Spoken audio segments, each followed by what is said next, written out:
Hey guys, welcome back, and we should all welcome Warhammer Fantasy back. I'm sure many of you have heard by now, but for those who haven't, Warhammer Fantasy is coming back. Games Workshop posted or I guess it was the Age of Sigmar Facebook page or something like that, posted a little teaser with a square base on it that said something along the lines of everything old is new again, or, everything comes back around, or whatever. And so over the last week, people have been wondering, what's it gonna be? Could it be something shitty, like another way to convert your square bases into round bases? Or could it be something as incredible as actually bringing back fantasy? And it is, in fact, bringing back fantasy. So, before we get into talking more about ogres, I want to read you the press release that Warhammer put out on the Warhammer community website. Old world, new Warhammer. You'll never believe what we're working on. The studio had to tell us twice. Warhammer, the old world. Yeah, for really reals.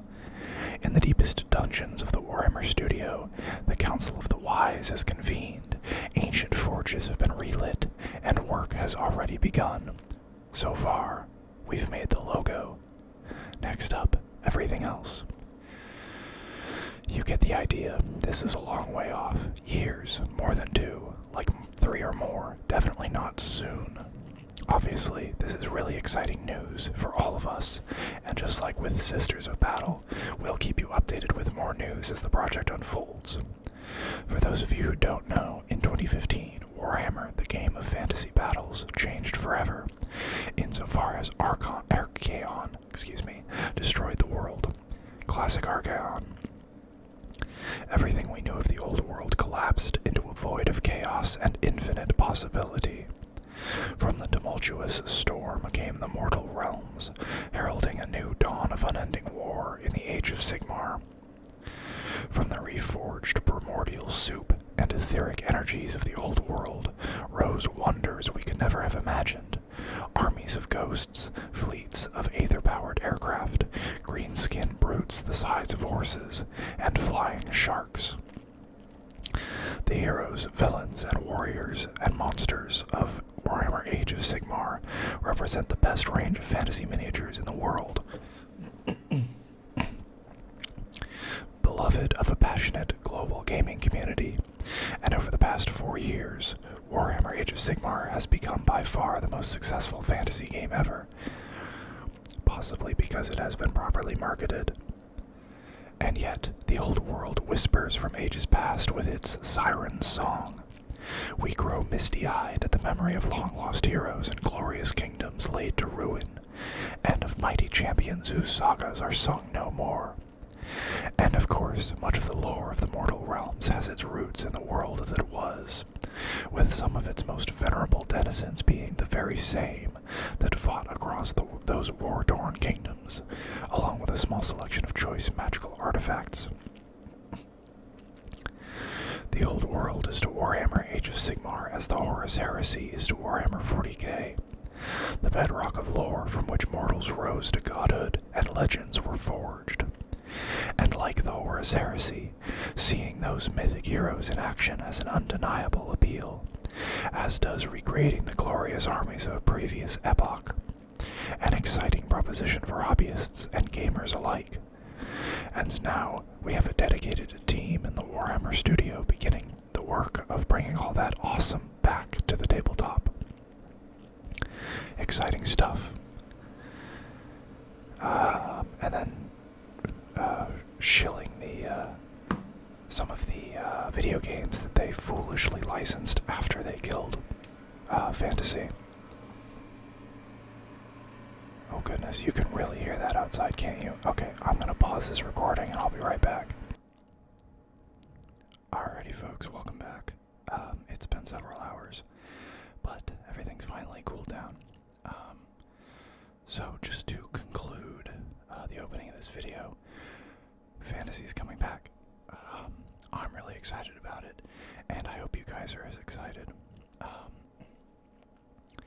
I have so many models on Square Bases, so it'll be good to have a supported rule set for them again, and not have to completely relearn the game to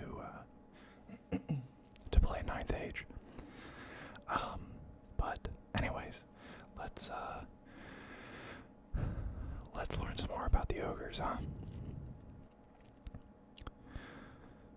The road to the Great Maw. All ogres are drawn to return to their ancient homelands, to see the wastelands of legend, and to stand before the great precipice of their living god. Constant battle, arduous travel, and, most of all, gluttonous feasts can temporarily drive thoughts of the Great Maw away, but they always return.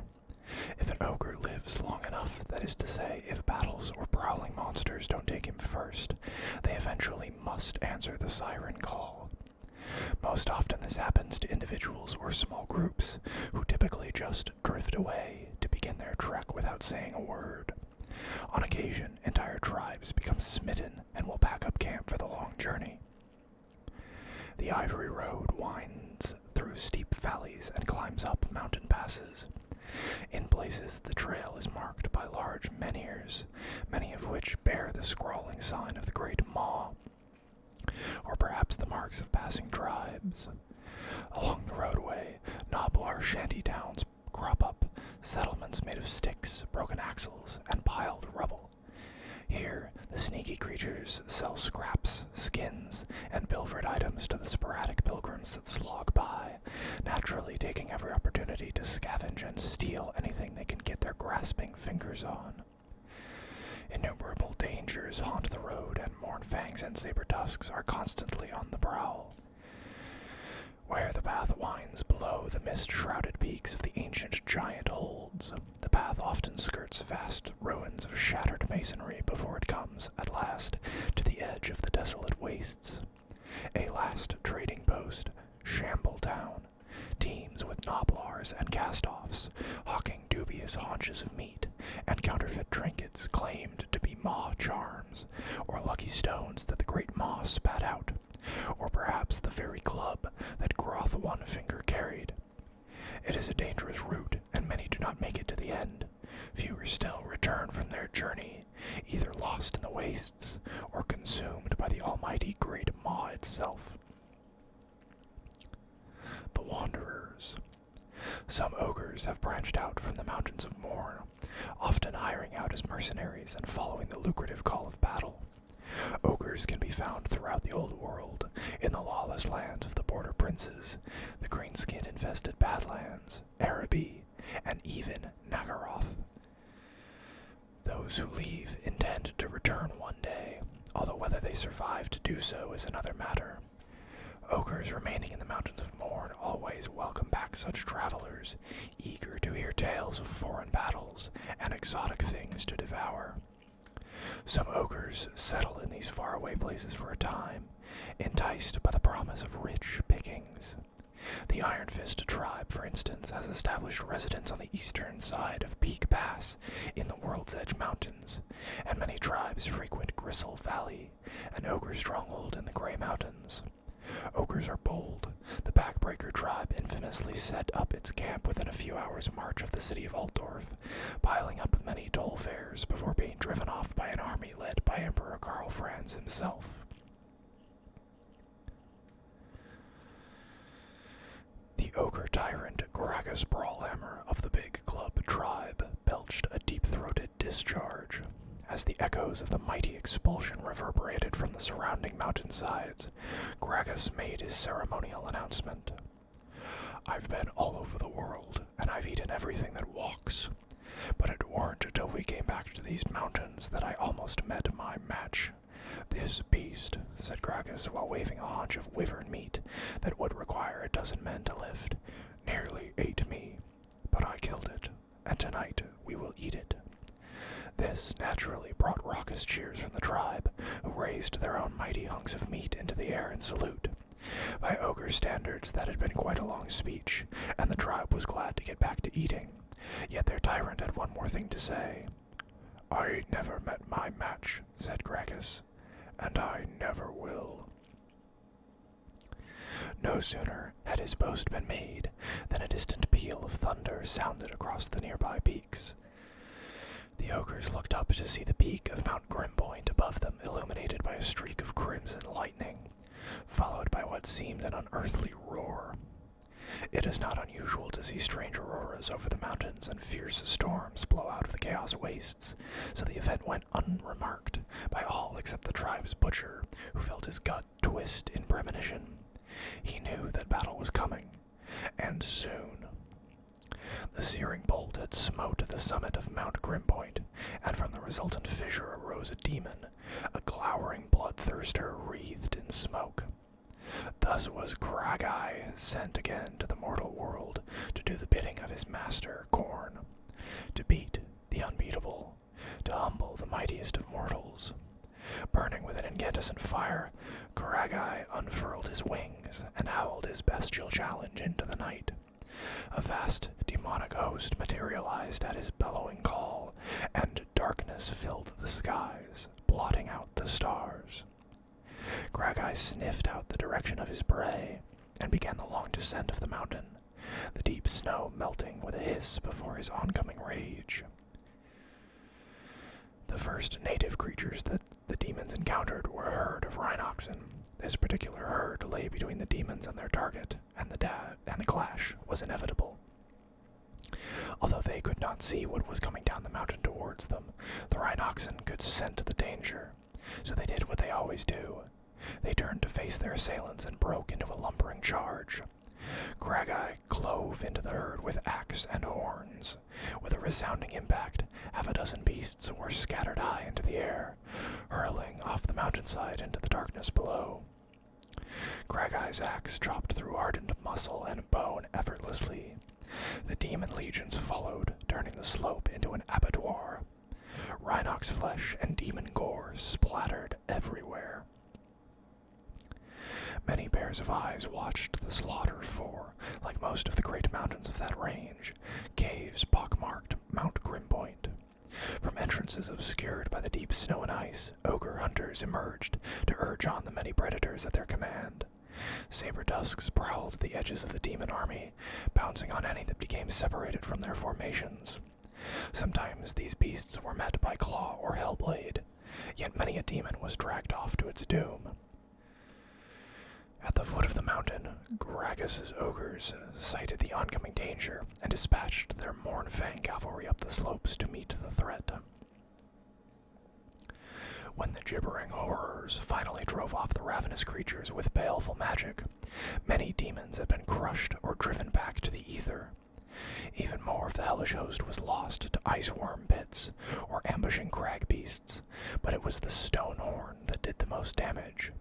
Urged on by Gargog the Red, its hunter, the Stonehorn lumbered out of the ice fog like the avenging spirit of the mountain and plowed through the crimson ranks of bloodletters, squashing them beneath its powerful limbs.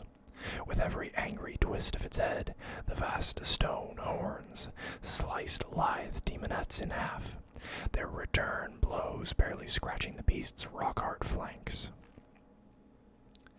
Up until then, Gragi had been unconcerned with the mounting losses among his minions, and had pressed ever downwards, his only concern the boastful Gragas. But now he was forced to ascend to face the Stonehorn, and his roared challenge shook the mountain. Gargog turned the great beast to face the Bloodthirster. Pitting brute strength against battle incarnate, the two powers clashed. Gragi drew first blood, an axe blow that bit deep into the broad shoulders of the Stonehorn. Wrenching back, the Stonehorn forced one of its horns through the demon's midriff, black ichor burning the earth as it spilt. Each combatant strained to topple the other when, with a sound like a cracking glacier, Gragi broke the horn in twain, freeing himself to once again swing his axe. Strengthened by his own mounting fury, the Bloodthirster rained axe blow after axe blow until finally the Stonehorn collapsed. Gargog himself was dispatched in short order. Only then did the Bloodthirster pause to pull the massive broken horn out of his body. For a moment, Gragi seemed to flicker, his very being appearing momentarily translucent. I'm realizing these are probably X's at the end of his name. There's like a funky font.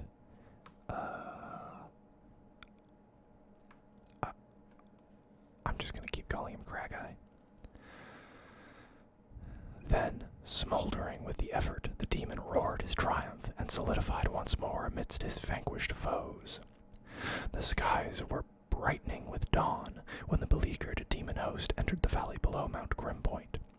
There they found the big club tribe, arrayed before them, prepared for battle.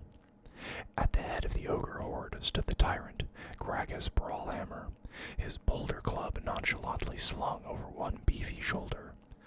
For a moment, each side eyed the other, appraising their might, before hurling forwards to kill or be killed. The mauling bludgeons of the ogres were pitted against the death-dealing hellblades of the bloodletters, the lumbering might of giants against the quick-slicing claws of demonettes. Lead belchers fired devastating volleys into brass-armored juggernauts, whilst Iron Guts matched Rusted Blade with foul plague bearers. At the epicenter of the maelstrom were Crag-Eye and Gragas, the two towering leaders trading blows while the onslaught surrounded them. And that is where the ogre legends begin to differ. Some say that Gragas defeated the Bloodthirster and went on to enjoy a long and illustrious career. Others say that Crag-Eye smote the Tyrant and claimed his skull for the throne of his Dark Master. The majority of ogres, however, believe the matter is still undecided. As one story goes, the din of battle was so fierce it caused an avalanche, burying both sides. Although most perished beneath the impossible weight, Gragas and Crag-Eye still duel on in some subterranean catacomb, trading axe blow for club strike. Tribal elders point to ground tremors that periodically shake the area as proof of the legend. Whatever the truth, it cannot be denied that Mount Grimpoint bears a great black fissure at its peak, or that the valley beneath it is buried in a landslide of colossal proportions.